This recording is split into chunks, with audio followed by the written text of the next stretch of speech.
Welcome to Priyamudan lucky குட்டி channel.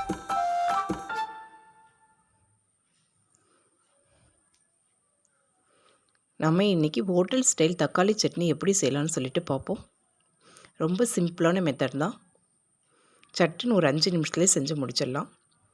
ஒரு கடாய் எடுத்துக்கிட்டு 1 டீஸ்பூன் நல்லெண்ணெய் சேர்த்துக்கோங்க.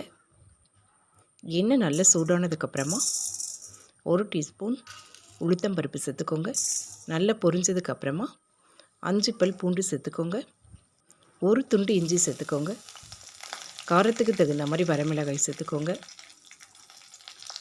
கொஞ்சமாக கருவேப்பிலை இலைகளையும் சேர்த்துக்கோங்க. சேர்த்துட்டு நல்லா வதக்கி விட்டுடுங்க.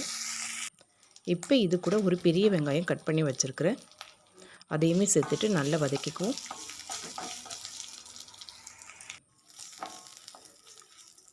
வெங்காயம் இந்த அளவுக்கு வதங்கினதுக்கப்புறமா இது கூட ஒரு பெரிய பழுத்த தக்காளி சேர்த்து வதக்கிக்குவோம். தக்காளி சீக்கிரம் வதங்கிறதுக்காக மூடி போட்டு மூடி வச்சிங்கன்னா சீக்கிரம் வதங்கிடும்.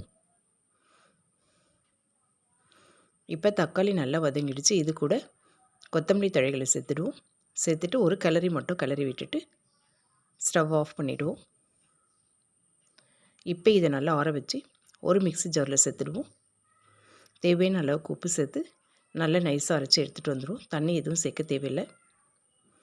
இப்போ இது நைஸாக அரைச்சிட்டு இதுக்கு கருவேப்பிலை கொத்தமல்லி கடுகு போட்டு தாளிப்பு கொடுத்துட்டேன். இந்த சட்னி செஞ்சு பாருங்கள், டேஸ்ட்டு சூப்பராக இருக்கும். 2 இட்லி சாப்பிட்றவங்க கூட 4 இட்லி சாப்பிடுவாங்க. சட்னின்னு ஒரு 5 நிமிஷத்துலேயே செஞ்சு முடிச்சிடலாம். இட்லி, தோசை, சப்பாத்தியோடு சாப்பிட்றதுக்கு சூப்பராக இருக்கும். இதே மாதிரி நீங்களும் செஞ்சு பாருங்கள். வீடியோ பிடிச்சா லைக் பண்ணிவிட்டு சேனலை சப்ஸ்கிரைப்